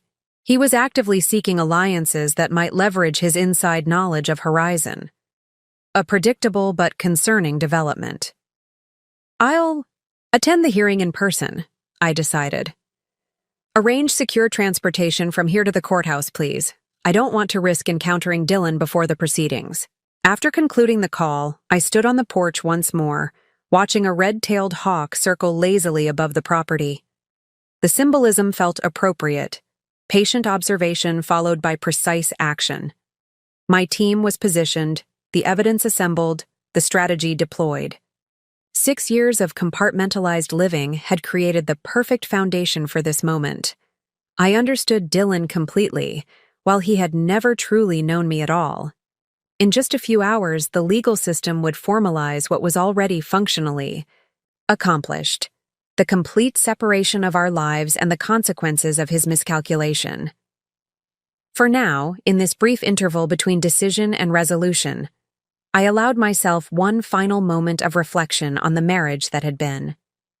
Not with regret, but with acknowledgement, of lessons learned, of patience maintained, of strength revealed. Then I turned back to the house, ready to prepare for what came next. The Harris County Courthouse stood imposing in downtown Houston, its limestone facade gleaming in the afternoon sun.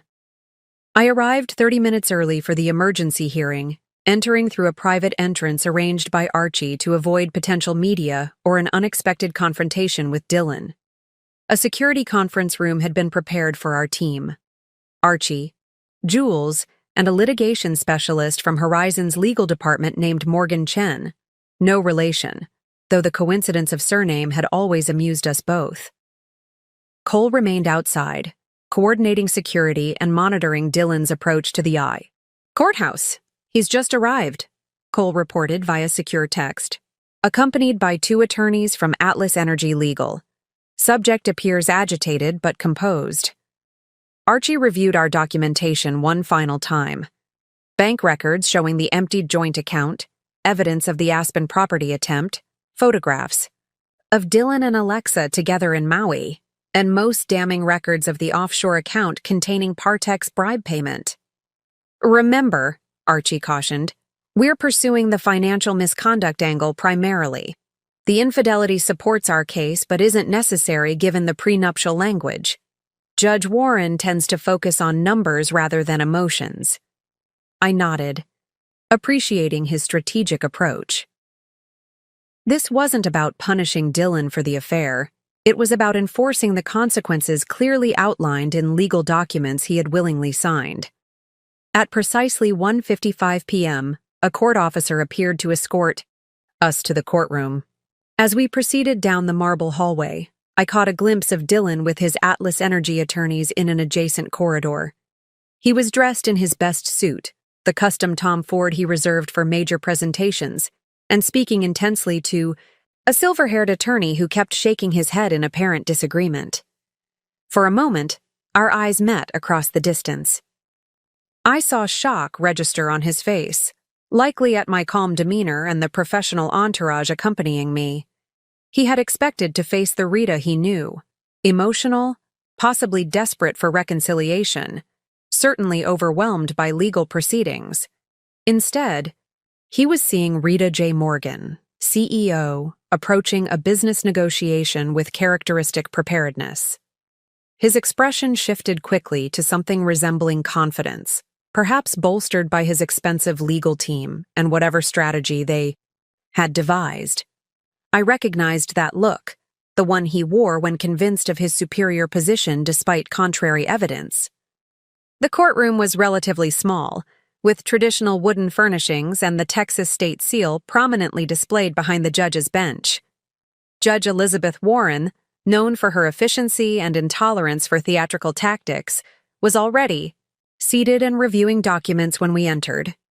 Dylan and his team took their position at the defendant's table, while we settled at the plaintiff's. The proceedings began promptly at 2 p.m. with introductions and a concise statement of purpose from Judge Warren. "This is an emergency hearing regarding the enforcement of prenuptial provisions in the matter of Morgan versus Parker," she stated. Given the time-sensitive nature of the financial concerns raised, I've reviewed the preliminary documentation submitted by both parties. Let's proceed directly to arguments. Plaintiff first. Archie rose, the picture of seasoned legal authority. Your Honor, the facts in this matter are straightforward. On February 17th, the defendant transferred $896,187.53 from the couple's joint account without the plaintiff's knowledge or consent. He subsequently departed the country with a woman not his wife, with whom he has been conducting an extramarital relationship for approximately 8 months. He presented the bank records, travel documentation, and photographic evidence methodically, without emotional embellishment. The prenuptial agreement signed by both parties in 2019, Section 12.3, explicitly states that unauthorized removal of joint assets exceeding $50,000 constitutes financial misconduct, triggering the punitive clauses outlined in Appendix C. Those clauses stipulate the forfeiture of all marital property rights and the restriction of claims against the plaintiff's separate property or business interests. Judge Warren reviewed the documentation carefully, then turned to Dylan's counsel. Defense response? The silver-haired Atlas attorney stood. Your Honor, while my client acknowledges the transfer occurred, we contend it was not unauthorized. As Mrs. Parker's husband, Mr. Parker had legal access to those joint funds. Furthermore, we believe the prenuptial agreement itself should be invalidated on grounds of fraudulent inducement. A murmur rippled through the small audience of court. Personnel, fraudulent inducement? Judge Warren's tone remained neutral, but her raised eyebrow suggested skepticism. Yes, Your Honor. Mrs. Parker, or more accurately Ms. Morgan, deliberately concealed her identity and financial status from my client throughout their courtship and marriage. Mr. Parker signed the prenuptial agreement under the false impression that it primarily protected his assets from potential claims by a wife of lesser means. Dylan sat straighter, a small smile forming at the corners of his mouth. This was clearly the strategy he'd pinned his hopes on, painting himself as the victim of deliberate deception. The Atlas attorney continued with growing confidence. Furthermore, Your Honor, my client's recent actions were in direct response to discovering this long-term deception. The funds he transferred were intended to protect his financial interests once he realized the extent of his wife's misrepresentation. Iritos was almost impressive. The complete inversion of reality, transforming Dylan's theft into a defensive measure against my supposed manipulation. Additionally, the attorney continued, warming to his narrative, Mr. Parker's position at Horizon Oil was terminated without due process, in clear violation of his employment contract. We believe this termination was personally motivated by Ms. Morgan's desire for retaliation, rather than based on any legitimate professional concerns. Judge Warren turned to Archie. Counsel, your response to these allegations? As Archie stood, I maintained my composed expression despite the absurdity of Dylan's claims. His momentary confidence, his false sense of triumph in having constructed a sympathetic narrative, would make the coming reality all the more definitive. Archie's response would dismantle Dylan's strategy completely, using his own signed documents and recorded actions against him. The carefully maintained documentation of his corporate espionage would eliminate any claim of wrongful termination. And most devastatingly, Dylan's own words in text messages to Alexa about finally accessing the funds would destroy his narrative of defensive financial action. The false triumph playing across Dylan's features was about to collide with the immovable reality of evidence, contracts, and consequences. Archie rose with the unhurried confidence of someone holding an unbeatable hand. Your Honor, the defense's claims require addressing in reverse order, he began, voice measured and precise. First, regarding Mr. Parker's termination from Horizon Oil. This had nothing to do with marital issues and everything to do with documented corporate espionage. He presented the court with a sealed folder. These documents, which we request remain under protective order due to corporate sensitivity, contain evidence of Mr. Parker accepting bribes from Partech Industries while conducting acquisition assessment duties for Horizon Oil. Judge Warren reviewed the contents, her expression remaining neutral, though her eyes widened slightly at certain pages. Second, regarding the claim that my client's transfer of funds was somehow defensive or protective in nature. Archie produced another document.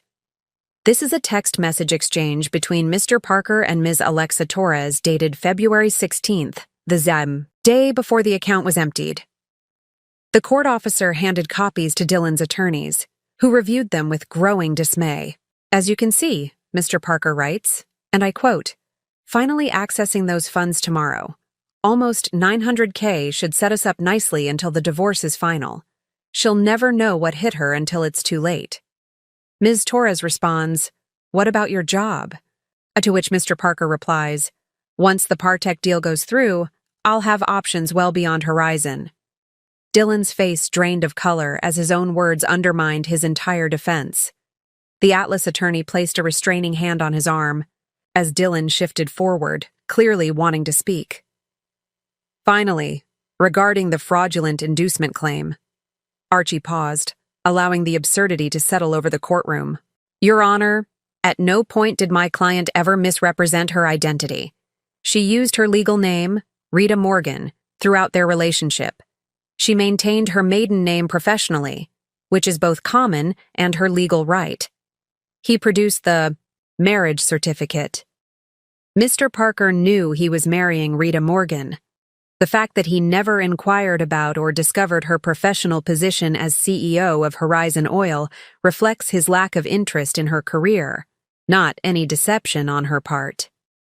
The judge turned to Dylan's attorney. "Counsel, your response?" The silver-haired lawyer looked distinctly uncomfortable. "Your Honor, may we request a brief recess to confer with our client?" "Denied," Judge Warren replied firmly. "This is an emergency hearing, not a trial. Your response to the evidence presented?" The attorney cleared his throat. "Your Honor, while the text messages are concerning, they don't change the fundamental issue that Mr. Parker was unaware of his wife's true financial position when signing the prenuptial agreement."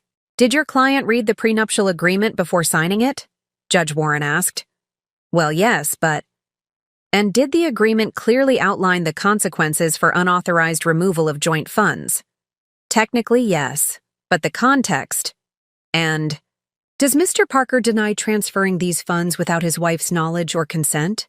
The attorney glanced at Dylan, who was now staring fixedly at the table before him. "No, Your Honor. But again, the context—" "The context," Judge Warren interrupted, "appears to be that Mr. Parker voluntarily signed a legal document whose terms he now finds inconvenient after violating them." She turned to Archie. "Regarding the corporate espionage allegations, is Horizon Oil pursuing criminal charges?" "Not at this time, Your Honor," Archie replied. "The company has chosen to handle the matter through termination and civil remedies, provided Mr. Parker ceases all contact with competitors regarding Horizon intellectual property or business strategies." Judge Warren nodded, then addressed Dylan directly for the first time. "Mr. Parker, do you wish to make any statement before I rule on this matter?" Dylan finally looked up, his composed facade crumbling. His gaze shifted from the judge to me, equal parts anger and disbelief in his expression. "This is insane," he said, voice strained. 6 years of marriage, and I never knew who she really was. How is that not deception? How is that not fraud? "Did you ever ask her directly about her position at Horizon Oil?" Judge Warren inquired. Dylan hesitated. "Not specifically, but did she ever claim to hold a position different from her actual role?" "No, but she allowed me to believe—" "Mr. Parker," Judge Warren interrupted, "allowing someone to maintain their own assumptions is not fraud. Now, did you or did you not transfer nearly $900,000 from your joint account without your wife's knowledge or consent?" The direct question hung in the courtroom air. Dylan's shoulders slumped slightly. "Yes," he admitted. "But I had reasons." "Those reasons being, according to your own text messages, to set up yourself and Ms. Torres while your wife would never know what hit her?" Dylan had no response. Judge Warren gathered her papers. "Based on the evidence presented, I find the prenuptial agreement valid and enforceable. The defendant's actions clearly trigger the punitive clauses outlined in Section 12.3 and Appendix C. All marital property reverts to the plaintiff, and the defendant is barred from making any claims against the plaintiff's separate property or business interests. She signed the order with a decisive stroke. Additionally, I am issuing a temporary restraining order, preventing Mr. Parker from accessing any properties owned by Mrs. Morgan or Horizon Oil, or contacting Mrs. Morgan directly. Further property division details will be addressed in the formal divorce proceedings. She struck her gavel once. This emergency hearing is adjourned. As the judge departed, Dylan sat motionless, the reality of his situation finally sinking in. Everything he had built, career, lifestyle, future plans, had collapsed in less than 24 hours. His Atlas attorneys were already gathering their materials, their expressions suggesting they recognized a lost cause when they saw one. The silver-haired lawyer leaned down to whisper something to Dylan, who shook his head vehemently in response. I rose with my team, maintaining my professional composure despite the mixture of vindication and sadness I felt. As we prepared to leave, Dylan finally looked directly at me, his expression a complex blend of anger, bewilderment, and dawning comprehension. You planned this, he said, just loud enough for me to hear, all of it. You knew exactly what I would do.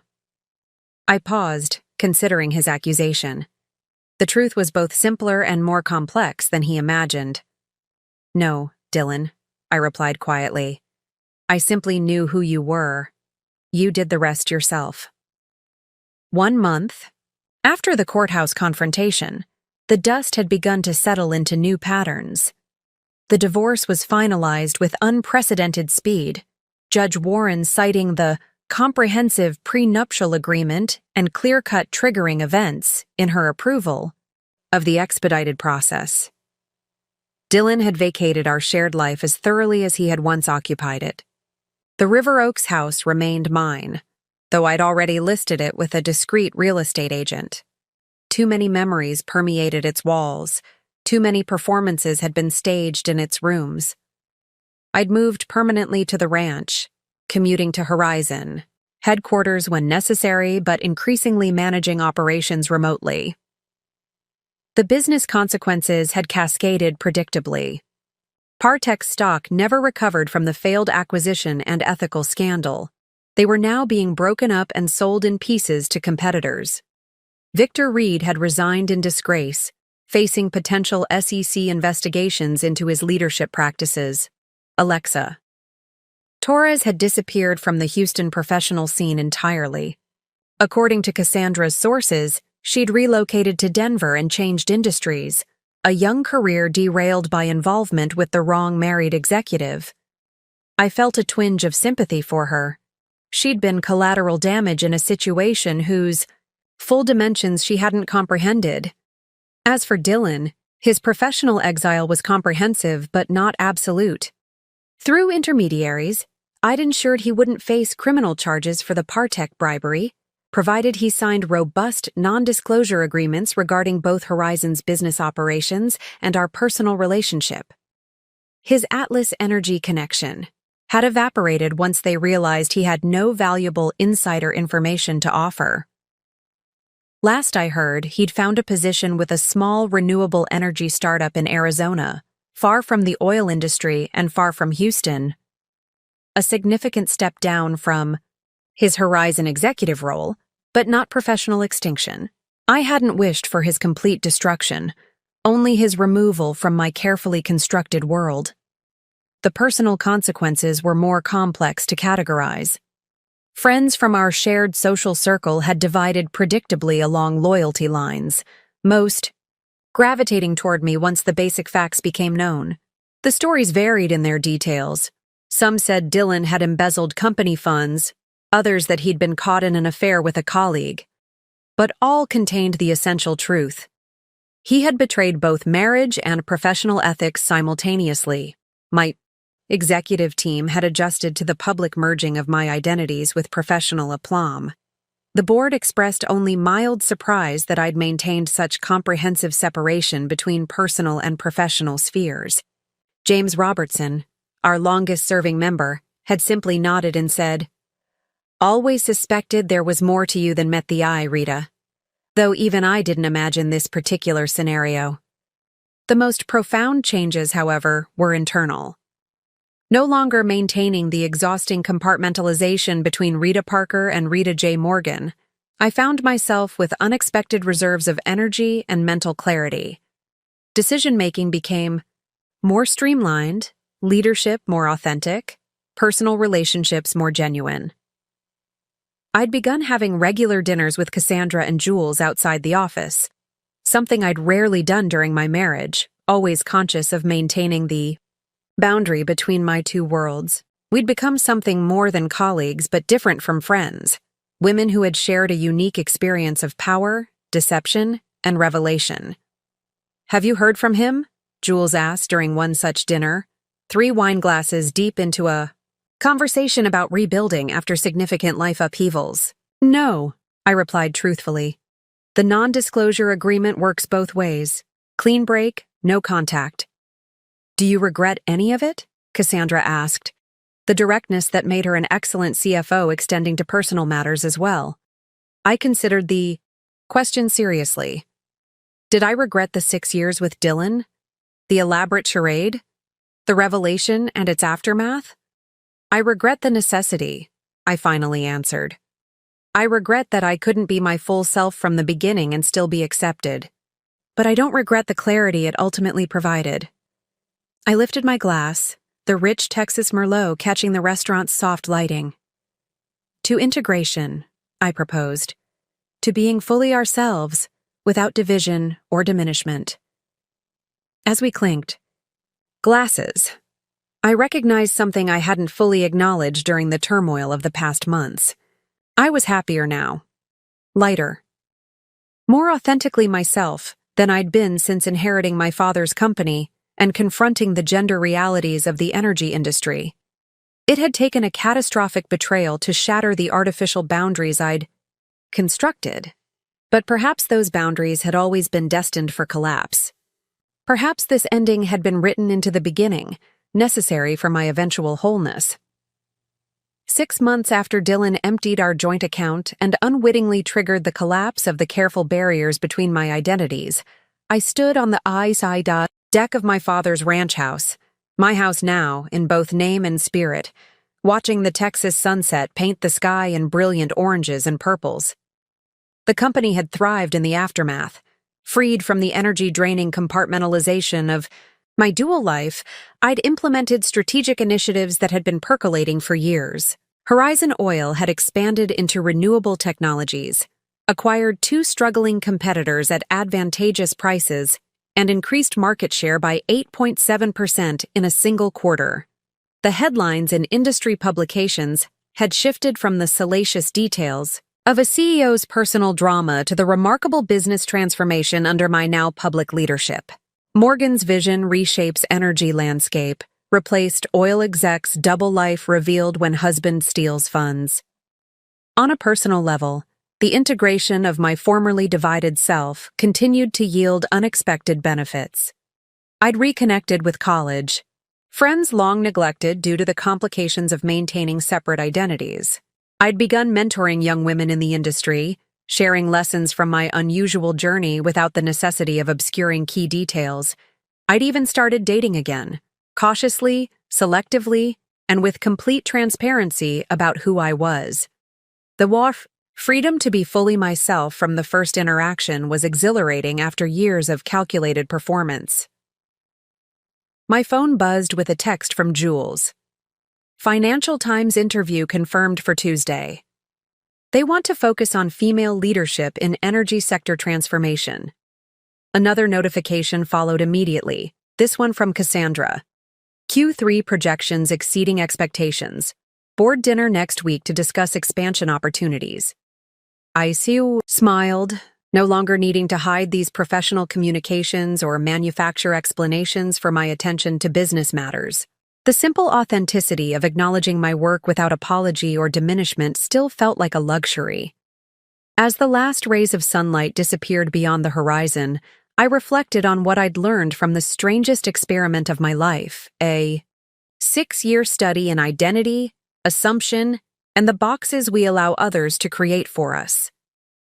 Dylan had emptied our joint account, believing he was leaving me destitute, never imagining he was stealing from the CEO of the company that employed him. The irony remained satisfying, but increasingly it felt like a chapter closed rather than a defining moment. What lingered instead was the recognition that while Dylan had acted as the catalyst, the revelation had been inevitable. No one can live divided indefinitely. The energy required to maintain artificial boundaries eventually exceeds the perceived benefits of separation.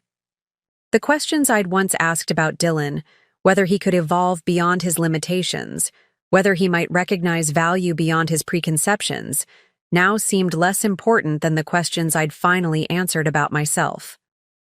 What happens when we stop accommodating others' limited vision of who we are? What becomes possible when we refuse to be diminished for someone else's comfort?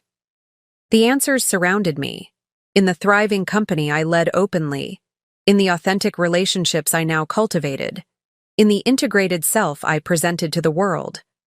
My husband had emptied our joint account for his mistress, never suspecting I owned the business that paid his salary. But in attempting to leave me with nothing, he had inadvertently given me the most valuable gift possible, the freedom to be completely, unapologetically myself. Up next, you've got 2 more standout stories right on your screen. If this one hit the mark, you won't want to pass these up. Just click and check them out. And don't forget to subscribe and turn on the notification bell so you don't miss any upload from us.